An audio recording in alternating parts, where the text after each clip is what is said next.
बिहार में शराबबंदी कानून की वजह से सियासत एक बार फिर गरमाने लगी है। इसकी वजह यह है कि शराबबंदी से तस्करी, जहरीली शराब का मामला तो है ही, राज्य के राजस्व से लेकर पर्यटन उद्योग सभी को चूना लग रहा है। उपेंद्र कुशवाहा संकट से जूझ रहे नीतीश कुमार के सामने आरजेडी ने एक बार फिर शराबबंदी कानून पर सवाल उठाकर मुश्किलें खड़ी कर दी हैं। सत्ताधारी महागठबंधन में शामिल हिंदुस्तानी आवाम मोर्चा के प्रमुख जीतन राम मांझी शराबबंदी कानून को लेकर सवाल उठाते रहे हैं। पिछले दिनों एक कार्यक्रम में तो उन्होंने कार्यक्रम में शामिल तेजस्वी यादव से शराबबंदी कानून वापस लिए जाने की मांग करते हुए इसके लिए नीतीश कुमार से बात करने तक का अनुरोध कर दिया। आरजेडी भी इस कानून को लेकर की जा रही कार्रवाई के विरोध में खड़ा नजर आ रहा है। राजद के नेता और पूर्व विधानसभा अध्यक्ष उदय नारायण चौधरी ने भी इस कानून से फांसी और मुसहर जाति को प्रताड़ित करने का आरोप लगाया है। चौधरी ने कहा कि बिहार में शराबबंदी कानून पर पुनर्विचार किया जाना चाहिए। उन्होंने हालांकि ये भी कहा कि शराबबंदी कानून ठीक है, लेकिन इस कानून के तहत गरीब लोगों को ही निशाना बनाया जा रहा है। उन्होंने ये भी कहा कि पिछड़े, अति पिछड़े, दलित, महादलित वर्ग के लोग ज्यादातर शराबबंदी कानून के तहत पकड़े जा रहे हैं, इसलिए शराबबंदी कानून की समीक्षा की जानी चाहिए। उन्होंने यहाँ तक कहा कि पासी और मुसहर समुदाय इस कानून से प्रताड़ित हो रहे हैं। चौधरी ने कहा कि शराबबंदी कानून को लेकर जो सख्ती अपनाई जा रही है उससे अच्छा मैसेज नहीं जा रहा है। पासी और मुसहर समुदाय के हजारों लोग जेल गए, सब लोग प्रताड़ित हो रहे हैं, सब गरीब और पिछड़े हैं।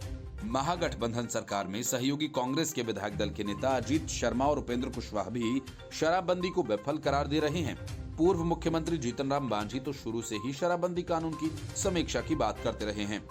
बोध गया में आयोजित बौद्ध महोत्सव कार्यक्रम में उप मुख्यमंत्री तेजस्वी यादव से जीतन राम मांझी ने बिहार में शराब फिर से चालू किए जाने की वकालत करते हुए कहा कि शराब को फिर से चालू करने के लिए मुख्यमंत्री से बात कीजिए। मांझी ने तेजस्वी से ये भी कहा कि अगर आप चाहिएगा तो मुश्किल नहीं है। उन्होंने आगे यहाँ तक कहा कि अति सर्वत्र वर्जयेत, ज्यादा नींबू निचोड़ने से तीखा हो जाता है। उन्होंने कहा कि गया और बिहार में घूमने के लिए देश विदेश से पर्यटक आ रहे हैं, लेकिन वो घूमने के बाद यहाँ रुक नहीं रहे, वे आसपास के राज्यों में रुकते हैं क्योंकि बिहार में शराबबंदी है। उन्होंने कहा कि जब वे बिहार में रुकेंगे ही नहीं तो बिहार में विदेशी मुद्रा से राजस्व कैसे बढ़ेगा। उन्होंने कहा कि शराबबंदी के कारण पर्यटकों की संख्या यहाँ घट गई है। Report news of India. Uddhav Thackeray की पार्टी के बाद अब एकनाथ शिंदे के निशाने पर एनसीपी है। एनसीपी में टूट की भनक जैसे ही लगी, अजीत पवार से लेकर पार्टी की टॉप लीडरशिप में खलबली मच गई। अजीत पवार ने बिना वक्त गंवाए बैठक बुला ली। उनकी कोशिश ये जानने की थी कि पार्टी के साथ कितने लोग बचे हैं। अजीत पवार को इस बात की टेंशन है कि कहीं उनकी पार्टी के पार्षद एकनाथ शिंदे गुट में शामिल न हो जाएं। एनसीपी के नेता जितेंद्र आव्हाड ने ये दावा किया था कि ठाणे जिले में मुख्यमंत्री खेमे की तरफ से एनसीपी के नेताओं को शिंदे गुट ज्वाइन करने के लिए 1 से 2 करोड़ रुपए का ऑफर दिया गया है। ऐसे में इन पार्षदों की निष्ठा को परखने के लिए अजीत पवार ने इस बैठक का आयोजन किया था। बैठक के जरिए अजीत पवार ने ये जानना चाहा कि कौन कौन उनकी पार्टी में अभी भी मौजूद है और कौन बाहर जाने का मन बना रहे हैं। गैर मौजूद रहने वाले पार्षदों पर पवार नजर रखना चाह रहे थे। जितेंद्र आव्हाड के दावे के बाद अजीत पवार ने तत्काल इस अर्जेंट मीटिंग को बुलाया ताकि पार्षदों के मन को परख सके और अगर उन्हें वाकई में कोई ऑफर दिया गया है तो उन्हें दूसरा दल ज्वाइन करने से रोका जा सके। इस मुद्दे पर एनसीपी के प्रदेश अध्यक्ष जयंत पाटिल ने कहा कि ठाणे जिले के सभी पार्षद, विधायक और अन्य जितेंद्र आव्हाड के साथ पूरी ताकत और शिद्दत के साथ खड़े हैं। जयंत पाटिल ने कहा कि मैं भी इस बैठक में शामिल हुआ और तमाम मुद्दों को समझा। फिलहाल ठाणे जिले में पार्टी में फूट के आसार नजर नहीं आ रहे हैं। हालांकि चौकन्ना रहने की जरूरत तो हमेशा ही रहती है। जितेंद्र आव्हाड ने बताया कि उनको गिरफ्तार करने की साजिश रची जा रही है। ये सब कुछ चुनाव के मद्देनजर किया जा रहा है।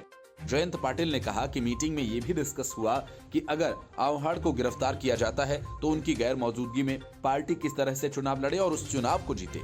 आव्हाड का ये कहना है कि ठाणे महानगर पालिका चुनाव के मद्देनजर मुझे जेल में डालने की साजिश रची जा रही है ताकि ठाणे शहर से एनसीपी के प्रभाव को कम किया जा सके।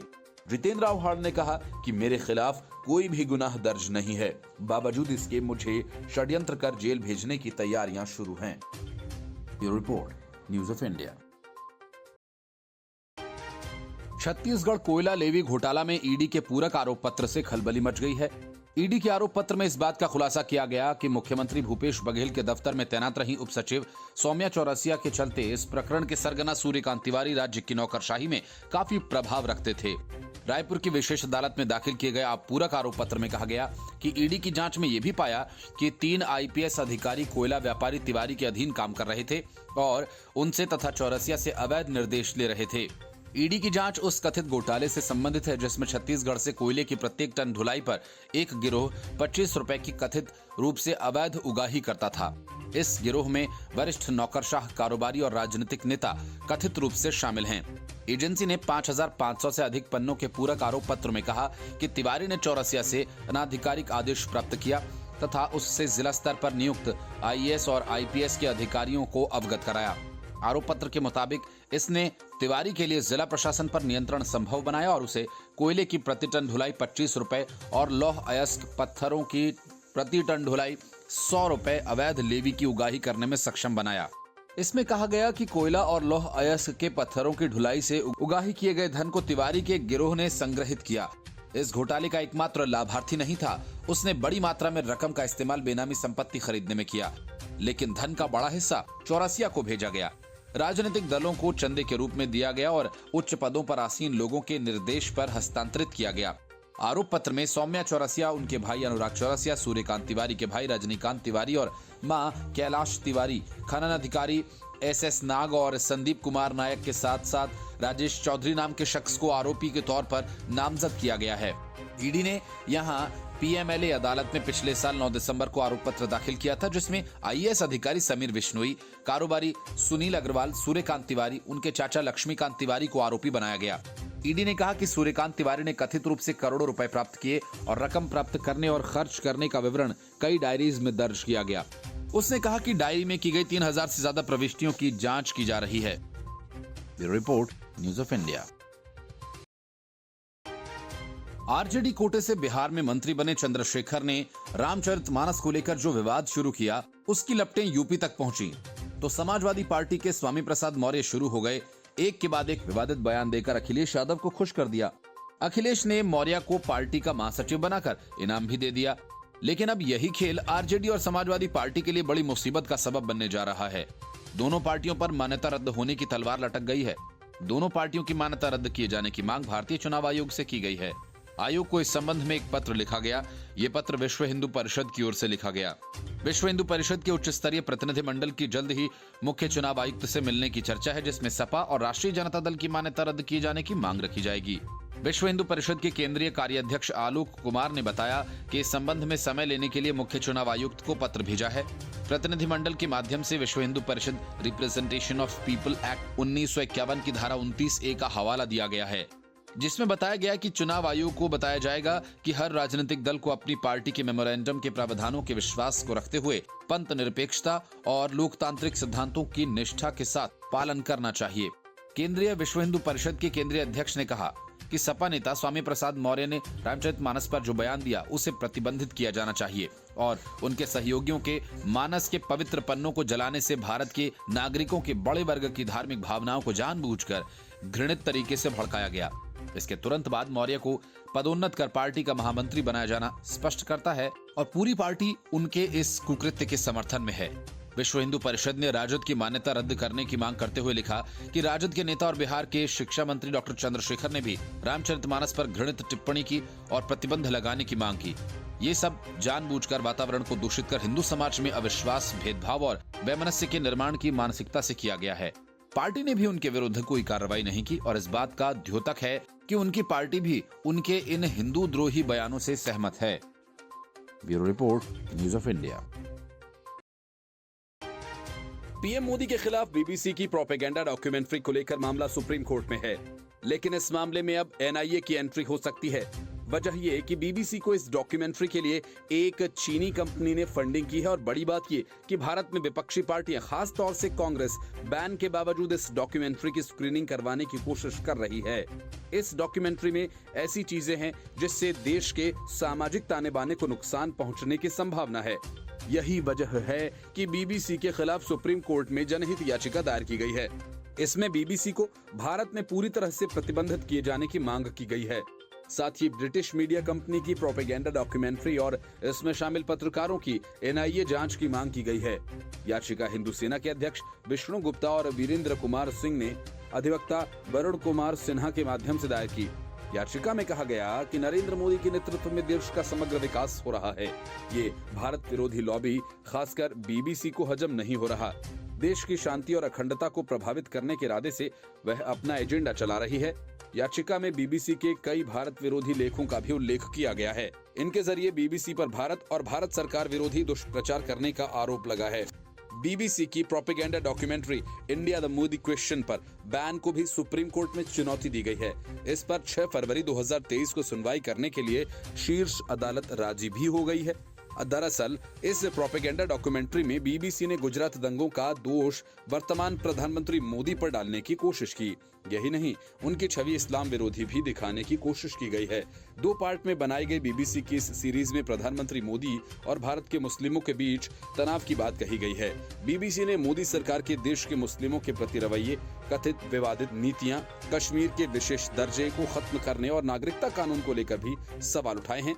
इस डॉक्यूमेंट्री की कई जगहों पर वामपंथी, कांग्रेसी और इस्लामिक संगठन जबरन स्क्रीनिंग करवा चुके हैं। इसके कारण पिछले दिनों देश के कई यूनिवर्सिटी से विवाद की खबरें भी आई थीं, जिसमें JNU, Jamia Hyderabad university, Puducherry university जैसे शिक्षण संस्थान शामिल हैं।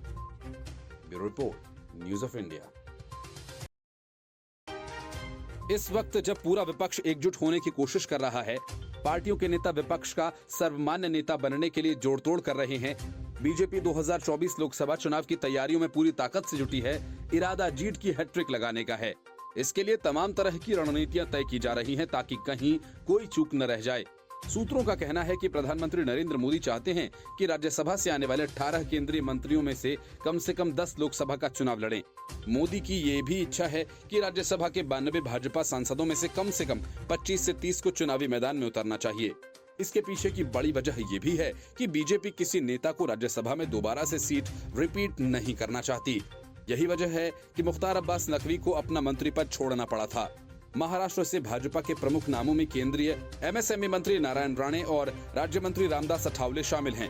तीसरे कार्यकाल के राज्यसभा सांसद और सदन के नेता पीयूष गोयल, जो कई प्रमुख विभागों को संभाल रहे हैं, वे भी महाराष्ट्र से हैं, लेकिन वह लोकसभा चुनाव के दौरान पर्दे के पीछे से काम करते हैं और दिल्ली में 2024 के चुनावों के लिए उनकी सेवाएं महत्वपूर्ण हैं। हालांकि अन्य राज्यों से संबंधित 8 अन्य केंद्रीय मंत्री जो 2024 के लोकसभा चुनावों के लिए मैदान में आ सकते हैं, उनमें असम से सर्बानंद सोनोवाल, गुजरात से पुरुषोत्तम रूपाला, मनसुख मंडाविया, ओडिशा से धर्मेंद्र प्रधान, मध्य प्रदेश से ज्योतिरादित्य सिंधिया, केरल से वी मुरलीधरन शामिल हैं। जिन सांसदों को चुनाव में खड़ा किया जा सकता है, उनमें सुशील मोदी, सरोज पांडे और नीरज शेखर के नाम भी हैं। Bureau report, news of India. Upendra Kushwaha जब जेडीयू में शामिल हुए थे, तभी ये फैसला किया गया था कि उन्हें किसी तरह साइड करना है और इसके लिए बाकायदा होटल में गुप्त मीटिंग की गई, जिसमें प्रदेश अध्यक्ष उमेश कुशवाहा सहित पार्टी के कई बड़े नेता शामिल हुए थे। ये बैठक होटल मौर्या में हुई थी। उसी बैठक में शामिल एमएलसी रामेश्वर महतो ने इस पूरे सियासी साजिश का खुलासा कर जेडीयू में हंगामा खड़ा कर दिया। रामेश्वर महतो का कहना है कि बैठक का उद्देश्य यही था कि उपेंद्र कुशवाहा को कैसे पार्टी से बाहर निकाला जाए। उसमें कई विधायक और सांसद भी थे। रामेश्वर महतो ने कहा कि इस बैठक में उन्हें भी बुलाया गया था, लेकिन उन्होंने साफ तौर पर मना कर दिया था।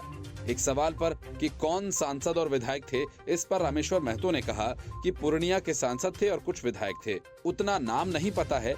महागठबंधन सरकार बनने के बाद होटल मौर्या में मीटिंग की जा रही थी कि मंत्रिमंडल विस्तार में उपेंद्र कुशवाहा मंत्री नहीं बने। इस पर काफी चर्चा हुई। उसके बाद भी इनकी मीटिंग होती रहती है कि कैसे उपेंद्र कुशवाहा को बाहर का रास्ता दिखाया जाए। रामेश्वर महतो ने आगे कहा कि मुख्यमंत्री को इंटरफेयर करना चाहिए और बैठकर बात करनी चाहिए। उनका जो उद्देश्य था लवकुश समीकरण जेडीयू के साथ मजबूत हो, ये तभी संभव होगा जब उपेंद्र कुशवाहा जेडीयू में रहेंगे। रामेश्वर महतो ने कहा कि जेडीयू के प्रदेश अध्यक्ष उमेश कुशवाहा को पार्टी के संविधान के बारे में पता नहीं है। राष्ट्रीय अध्यक्ष के अधिकार की बात प्रदेश अध्यक्ष कैसे कह सकते हैं? उनको नहीं पता कि पार्टी का संविधान क्या है। अगर कोई उनको ये सब कहने के लिए भी कहता है तो ये उनको सोचना चाहिए। ये सब उनके अधिकार क्षेत्र में नहीं है तो कैसे कहेंगे? एक सवाल पर कि लवकुश समीकरण टूट जाएगा, इसका जवाब देते हुए कहा कि ये तो नहीं पता, लेकिन उपेंद्र कुशवाहा का विकल्प कोई जेडीयू में नहीं है। पार्टी का विकास चाहते हैं तो उपेंद्र कुशवाहा का रहना जरूरी है। पार्टी का जनाधार घट रहा है। ऐसा लगता है कि कोऑर्डिनेशन जमीनी स्तर पर नहीं हो पाए जो होना चाहिए। क्या उपेंद्र कुशवाहा बीजेपी के साथ जा सकते हैं? इस पर रामेश्वर महतो कहते हैं कि ये तो नहीं पता। 13 जनवरी को उनसे मिला था और कहा था कि कुछ भी हो जाए आप पार्टी छोड़कर न जाएं। रामेश्वर महतो ने कहा कि पार्टी के नेताओं को सोचना चाहिए और खुद मुख्यमंत्री को सोचना चाहिए कि इतनी बड़ी पार्टी है जिसके 75 लाख सदस्य हम लोगों ने बनाए हैं। उन 75 लाख सदस्यों में से कोई ऐसा एक सदस्य नहीं है जो पार्टी का आगे लीडर बन सके। नीतीश कुमार के बाद उपेंद्र कुशवाहा ही वह चेहरा है जो मुख्यमंत्री नीतीश कुमार के बाद संभाल सकते हैं। लवकुश पार्टी का समीकरण है, उसके हिसाब से नीतीश कुमार के बाद उपेंद्र कुशवाहा ही चेहरा हो सकते हैं। Bureau report, news of India. Delhi शराब घोटाला की चार्जशीट में पहली बार अरविंद केजरीवाल का नाम आया और इतना ही नहीं, ईडी ने अपनी चार्जशीट में साफ लिखा है कि घोटाले के पैसे को केजरीवाल की पार्टी ने गोवा के चुनावों में खर्च किया। 70 लाख रुपए का नकद भुगतान उन सर्वे टीम के वॉलंटियर्स को किया गया जो इसका हिस्सा थे। केजरीवाल के करीबी विजय नायर ने स्वयं अभियान से जुड़े कुछ लोगों से नकद भुगतान प्राप्त करने के लिए कहा था। पिछले साल 2022 में गोवा समेत 5 राज्यों के विधानसभा चुनाव हुए थे। गोवा में विधानसभा चुनाव में आम आदमी पार्टी ने 2 सीटों पर जीत हासिल की थी, जबकि पंजाब में आम आदमी पार्टी की सरकार बनी थी। ईडी ने कथित शराब घोटाला की चार्जशीट में लिखा कि इस केस की जांच से पता चला है कि इन फंड्स का हिस्सा गोवा विधानसभा चुनाव 2022 के लिए पार्टी के चुनाव अभियान में इस्तेमाल किया गया था। ईडी ने कहा कि सर्वे टीम्स का हिस्सा रहे वॉलंटियर्स को 70 लाख रुपए नकद भुगतान किया गया था। आरोपी विजय नायर ने स्वयं अभियान से संबंधित काम में शामिल कुछ व्यक्तियों को नकद में भुगतान प्राप्त करने के लिए कहा था। विजय नायर ने आम आदमी पार्टी के नेताओं की ओर से मागुनुता श्रीनिवासुलु रेड्डी, राघव मगुंटा, सारथ रेड्डी के कविता के साथ एक ग्रुप से 100 करोड़ रुपए की रिश्वत ली थी। विजय नायर और उनके सहयोगी दिनेश अरोड़ा के साथ मिले भगत और साजिश में अभिषेक बोयनपल्ली भी शामिल रहे। आरोप है कि अभिषेक ने 100 करोड़ रुपए के ट्रांसफर में मदद की थी। विज्ञापन जमाखोरी संबंधी काम को बिल में दावों का सिर्फ एक हिस्सा उठाने और शेष नकद प्राप्त करने का निर्देश दिया गया था। इन आंशिक नकद भुगतानों का प्रबंधन हवाला चैनल्स के माध्यम से किया जाता था। विजय नायर के नेतृत्व वाली टीम्स ने कुछ फर्म्स को फर्जी चालान जारी करने का निर्देश दिया था। साउथ ग्रुप और आम आदमी पार्टी के नेताओं के बीच समझौता था।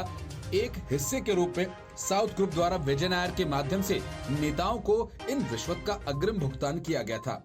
इस साझेदारी फॉर्मेशन का निर्देशन विजय नायर ने पारनेड रिकॉर्ड का होलसेल बिजनेस इंडो स्पिरिट्स को देने का आश्वासन दिया था।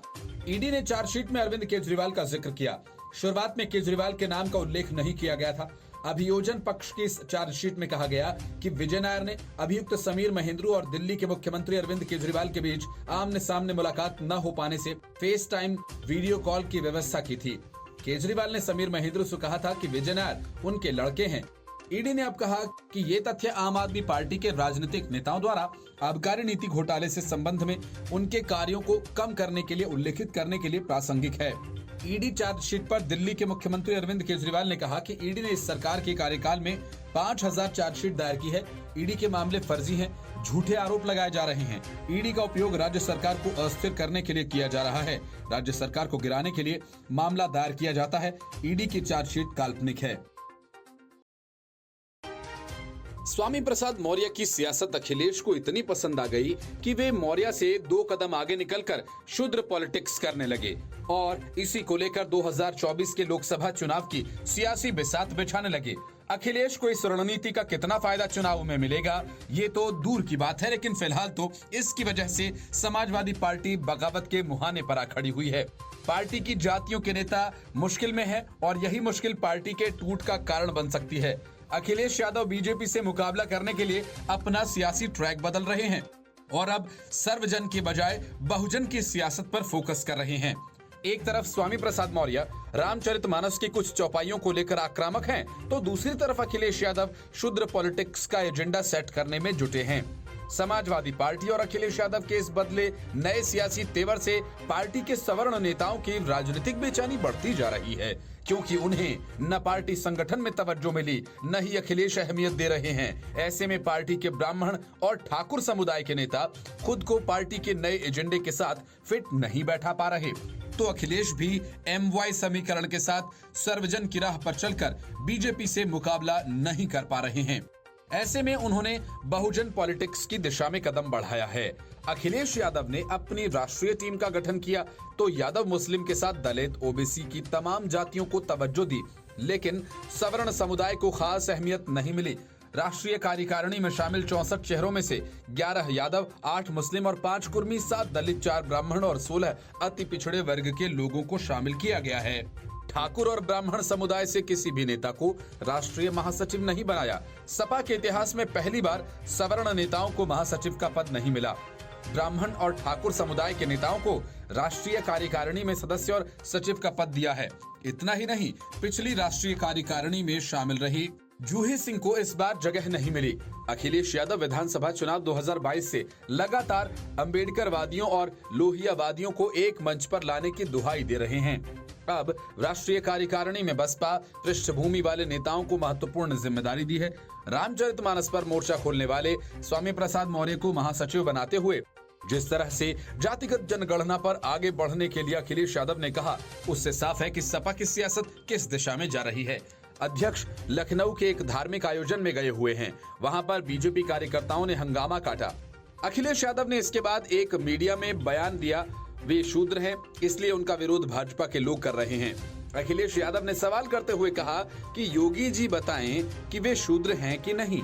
इसके बाद समाजवादी पार्टी के कार्यालय के बाहर एक होर्डिंग लगी जिस पर लिखा हुआ है कि गर्व से कहो हम शूद्र हैं।